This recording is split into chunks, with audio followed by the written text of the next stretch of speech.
دا وګورئ دا د دغه ملک قانون دی چې په سوات کې د تجاوزاتو خلاف یو اپریشن شروع شولو. په هغې کې چې د سیند غاړې ته څومره هم هوټلې وې یا ودانۍ وې هغه ټولې دغه حکومت ورانې کړلې. خو چې کله د ظالم سړي یا د یو واکدار په هوټل باندې خبره راغله نو هلته کې اپریشن ختم شولو. هلته کې د امیر مقام هوټل نو خلکو ویل چې دا د 11,000 لینډ هوټل دی که څوک ګوتې ور وړی شي نو را دې شي دا دې وران کې.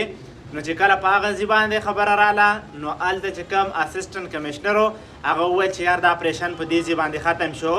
خو چې خلکو بیا کله تنقید ډېر زیات کړلو نو چې کوم د هغه هوټل نه ګیر چاپېر چاردیوالي وه کچه شانتې چاردیواري وه هغه ورانه شوله او نور چې د هغې کومه صحیح وه دانې وه هغه پاتې شوله.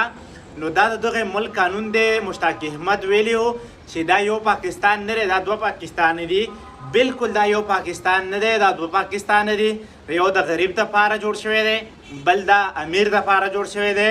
کوم چې د ظلم زیات ټیکس والا او د جبر والا قانون دی هلته کې په غریب سړي باندې اپلای کیږي او کوم چې د انصاف والا دی یا مطلب نرمۍ والا قانون دی په امیر سړي باندې اپلای کیږي. چېرته چې ظلم دی په غریب سړي باندې کیږي او څوک چې پې کوي هغه امیر سړی دی نو دا یو پاکستان نه دی دا بلکې دوه پاکستانه دي.